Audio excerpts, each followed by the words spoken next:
like so. I've got a belay. I'm essentially belaying them in. How can I make this just a little better?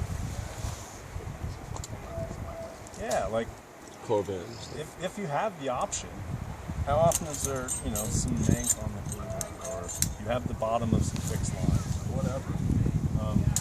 Ice axe, you could just clip that in. What I might do when I get in there is just pop a clove.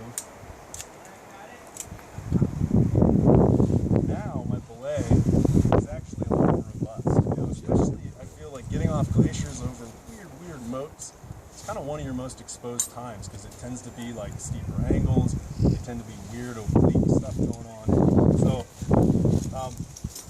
if you have that option, you can either be doing this or what else could I do?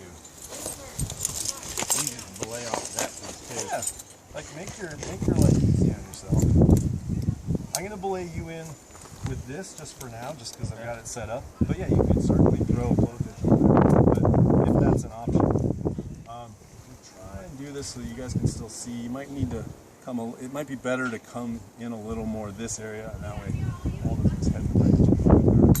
So anyhow, let's go ahead and you know, bring in, this could be a munter on the anchor. It's important to note too that, like, maybe for now, actually, for the demonstration purposes, I'm not going to confuse it by putting an anchor in there. Just because, say you're Kinsabe, you're not actually getting off the glacier, but you're just going to some steeper area where you feel that short roping, falling off the mountain is the bigger danger. It's not so much, so you're going to essentially short rope through some steep parts of the glacier. You're less concerned about falling in a crevasse, you're more concerned about falling down a steep slope as a stretched out rope team. So bring Paul in here.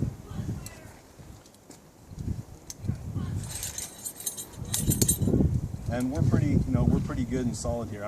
Picture I'm standing in the middle of a glacier that's about to get steeper or something. So it's not necessarily on a rock, because that's a little additional time. Well, you could utilize your axe or something as well, though, right? To do what? Like a little like personal security in terms of just like planting your axe and then throwing a clove over the top? Or yeah, you could. If it's like already kind of steep, I mean, the value of how strong that is in the conditions. But sure, like often you get to some roll and so people don't slide down. You put a clove around the shaft of your axe and maybe that's going to do something. Sure. But even without that, let's assume kind of a relatively flat transition, but I'm preparing to go steeper. But I'm still suspicious of crevasses, right? Because if I'm not, I mean, once you're on the Kinsabe, like, are there places where you're like, we're good here? Like, huge crevasse, you know, the tension's been relieved between. So again, that's like standing on this rock almost, right? Your confidence is super high. Yep. So then you can maybe coil in. But as a principle, let's think of it being a little more suspicious.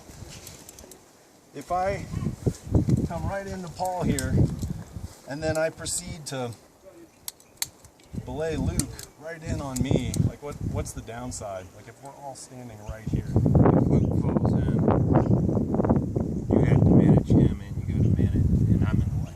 Yeah, and if we're all right here. There could be a crevasse and right we're there. Suspicious of bridges or whatever, yeah, like why are we all jumping on the same spot? So you don't want to be too close, but you want to be close enough that you can work on each other. So in this case, perhaps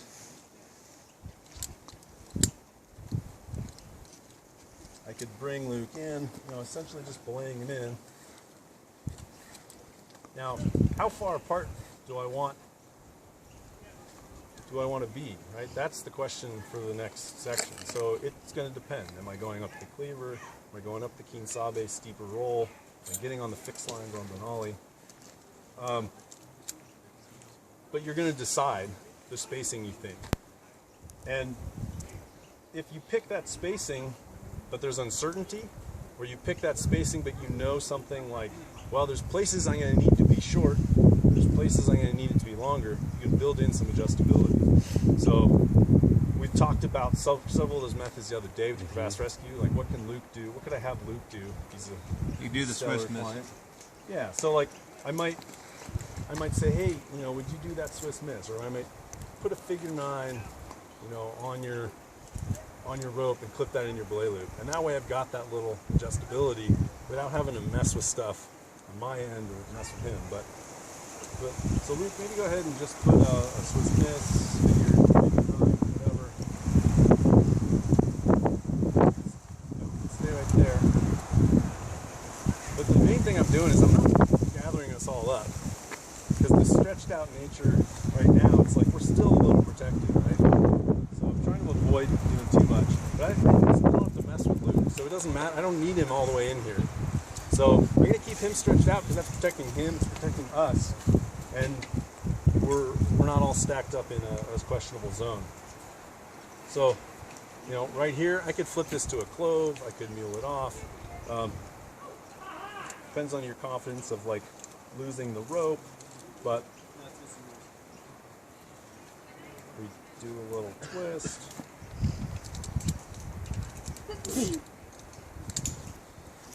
Okay, got a clove. So now let's say I want Paul a little bit of a tether. I can choose my side really, just factor in the slack. So I want to go pretty close. I'm still keeping Luke a little ways away. I find one big advantage of having the two carabiners here. Oh, don't need that one, okay. One of the biggest advantages is, look at this, flip into one, flip into the other, and because you have two, when you're coming out of it, you never have to have like a completely open carabiner. But it's really quite simple. You know, it's pretty fast. You're not using a third carabiner. Now he's on his tether. I'm gonna pull this out, and chances are I'm gonna need to pull in a bunch of the rope that was between me and Paul on the Glacier. Is that still making sense to people? I might have made it visually a little harder to see. I'll try and clean it up. Try and clean it up here visually. So the nice thing now is that by belaying in with that munter and just flipping it to a clove, I'm all protected now, right? So I can drop this clove. If I hadn't done that, one of the advantages of having a hard knot or a clove down here is, remember, we don't want to undo this whole thing and have the potential for a fall like strangling us. So we want it isolated. I'll get the pink out of here just so it's visually cleaner. I kind of just did the friction hitch to demonstrate, unless you have like concerns that somebody is high likelihood of falling in. I'm digressing a bit. I'll just do something and stuff. What would you do instead of that, I guess, normally? Like, munter. Like the window munters. Yeah, because what's the trade-off? It's like, what's fast? if somebody falls in and you drop the belay, like, then you can stretch out. But the prusik, if you're minding it, it's going to have a higher probability of catching, whatever. But I don't want to get sidetracked with that.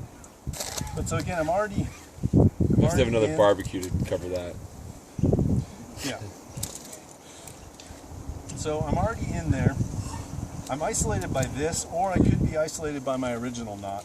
But since I had that munter go to a clove, I'm going to go ahead and drop this just so I don't have any extra slack in the system. I'm going to go ahead and pull my coils off.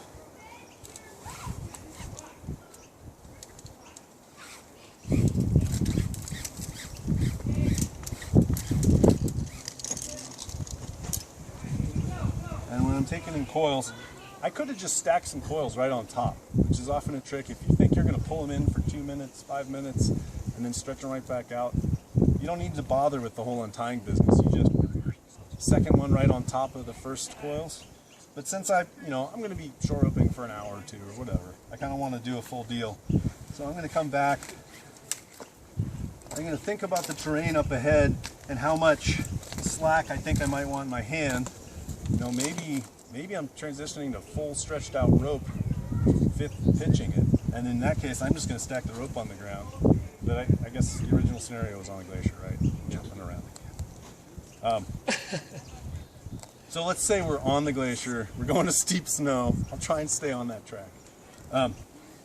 So we're snow short roping. We don't necessarily want like 40 feet, 30 feet like sometimes you do with the rock short roping.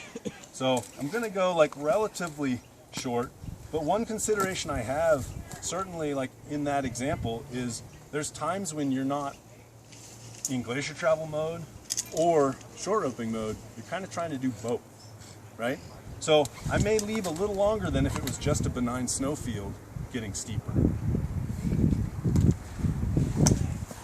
Once I get to that position where I think I've got the amount of slack I want, I'm going to go back and do my coils again, isolate it off.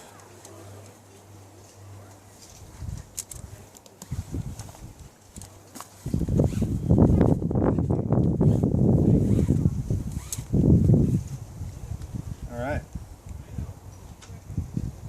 So pretty much ready to short rope now. Getting off this, you know, how exposed am I? Again, we're still kind of a little leery of popping in a crevasse or something. So if I just unclip this, what's my exposure? This amount of rope that you got. Yeah, exactly. So if you feel comfortable, like you may not, because the whole point of like providing security through this transition was that you were pretty leery of the area. If you felt comfortable enough to maybe just pop this out, you probably could have just coiled them in, right? Like it's hard to define exactly, but I probably am going to want to protect myself as I stretch the rope back out. If you're going straight into short roping, you've kind of by definition made the decision that you feel the greater hazard that you need to mitigate is falling off the mountain. It's steep, right? So in that case, maybe, you know, these guys are kind of in a still crevassed, sketchy area or something, and I could just bump myself out to where... No, you're just standing on a clove hitch and just pushing it through. Yeah, if it's a small adjustment, yeah, you don't really need to go to the motor. Okay. It's one of the beauties of a clove hitch. And if I stretch it out, we can move through that relatively good but still questionable crevasse terrain until I get to the point where I'm like, okay, now the angle is the thing I'm concerned about. And once we do that, you know, then I can perhaps take this off. Why might I want to leave it on there? Now you have another hand. Yeah, I mean, in a sense, it's For your axe, I guess. yeah. You can. This is it's a secure attachment, which is both good and bad, right? Sure. If these guys slip and pull me, I got like no buffer. But at the same time, maybe I can just like keep them real tight. It's a short, steep section, and I can kind of give them, you know, some people might call it a tractor. If you're like directly in with no buffer, as things get steeper and steeper, you know, you may be just like maintaining that tension. But I think in general, for short roping, that's a different thing than like short roping snow. Dale's got a, okay, just wrapping it up. So basically, again with the snow, I find the handle is often is really good. You got a couple different methods that, you know, we had the slip knot, we had an overhand, but that greatly increases holding power. I guess one last thing here, you want these guys as close as possible for the steeper short roping because it's easier to manage, right? Provided it doesn't get so steep that crampons and hands are coming into play. But one way to kind of mitigate, I'll very often do this if you're like on the glacier, onto some rock, back on a glacier, or you're on a glacier where you're worried about crevasses and then it's steep and you're worried about falling off, and then it's back to crevasse terrain and maybe back again. If I'm getting to a zone, I'm short roping, and we're getting to a section where I'm start worrying a lot about the crevasses, I can just scoot ahead. And now we're stretched out, right? So if any of us falls in, then I'm much less exposed. So this is again a time short roping where your movement, you're fast, you're sure-footed, you can do a lot of adjustments, and they're just in a nice steady pace. So I might see a big crack coming up, and I'll basically like kind of take off, and I'll sprint across it so that I'm crossing it just as I stretch my rope out. So if I fall in, I've got these two folks clipped to me, and they're my big anchor.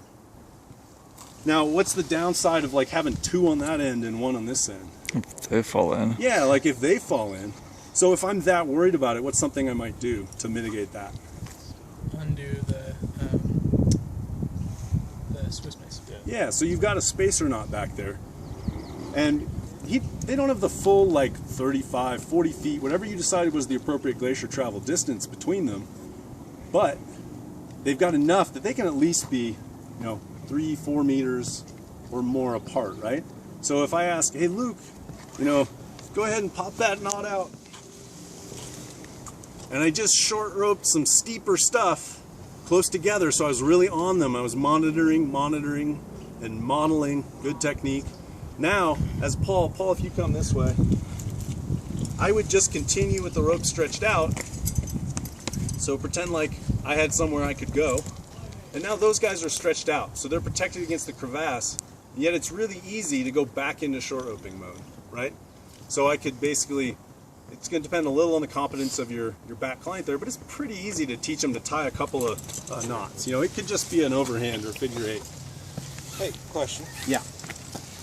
Can you, maybe I'm overthinking this, but if we have, if you're putting, let's say you put 30 feet in the rope for Glacier travel mode, but you're going to go in a short roping mode, can you suck up That much rope. a Swiss miss here and a Swiss miss here? Can you? I don't know. You could, depends how much you want between yourselves. You follow, so it'd probably be so hard to that, suck up 20 feet. I know, but that's what you see what I'm saying is that we're right here. If we could build, if you were able to hypothetically build it in so you're in short rope mode and then you want to go back into Glacier travel mode, these two guys just untie their knots and here the correct spacing. Pretty much. And it starts to segue into what Katrina asked earlier, which is basically like, do you put coils on clients? And what's the answer to that? I mean, yeah, of course it depends. And when might you do that? Yeah, like if I know that I'm hours on the Glacier on a day, right? And yet I'm going to have a pretty short roping section. Maybe instead of having, a couple of Swiss misses or whatever, it's more efficient to throw some coils on a client. An easy way to do that, I typically, here is actually a pretty important point. I don't do it on the middle person. Because if you're trying to short rope, they're like trapped in there. Yeah.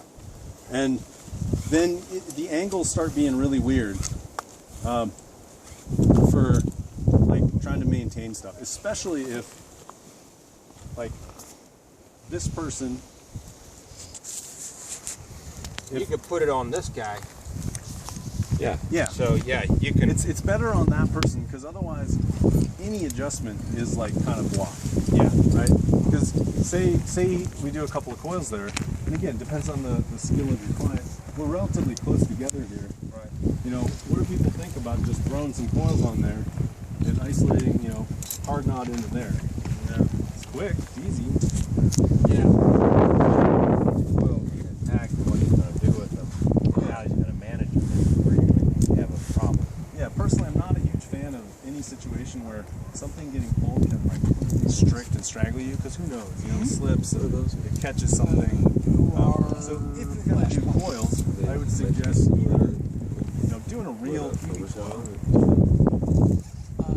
if there's enough rope, because there may well be times when instead of bumping the person along the rope, throwing some coils on there, and then this basically Paul wouldn't move in that case, right? Instead of moving Paul back on the rope, we've essentially just shortened that side. But what do you lose if you have coils on the back person? You lose that rope. Yeah, I got more rope, so if I'm switching to rock short roping, right? You're closer to the end of the rope, and I've got more to work with. Right. Maybe I need to stretch out. Yeah, so you lose 35 meters. Right. So you lose like some of the short pitching. Okay. Is it pretty clear, like in even just this little demonstration, as far as you figure nines or Swiss misses? Yeah. You just step back just a the hair there, Luke. Put that, Swiss miss. You say close miss, that's what I wanted to see. Put like Swiss miss or some sort of spacer knot in there. Because the main thing is we want to think about like getting off of the short roping terrain. That's cool. Your explanation on this is cool. Yeah, cool.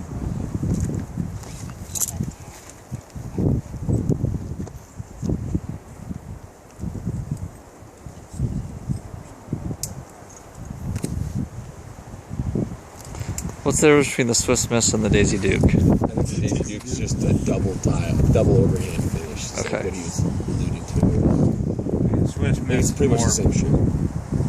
probably more correct. Saying Daisy Less Duke. likely to. This Daisy Duke is kind of a sexist comment. Is it? Talk to Andrew about that. No, I don't want to talk to Andrew about that. Andrew Anyway, will tell you the anyway. whole problem. Anyway, That is not an Andrew conversation. No. so from short roping back into Glacier. Right. Are you So- videoing this? Yes. Well, just reverse the process. If you're going to put Essentially, it on your Facebook right? page, you got to Yeah. put money. Yep. Yeah. Okay. I mean, yeah, that one way you can just reverse it. Yeah. Like you feed back out, you play back out. So Does anybody, I don't think we wouldn't, if we had two clients, would use short rope going from the top of the fixed lines up the ridge. It's like permit limitations and whatnot as well, from what I understand. not if you read the language. No? Okay, okay. Oh, it's like when necessary or something, or what? It doesn't specifically prohibit Okay, cool. that. Well, I have short rope going planned down the ridge. Yeah, I would do it with I one, would- but like this is three. I think, are there more questions on this? We'd be able to move on. But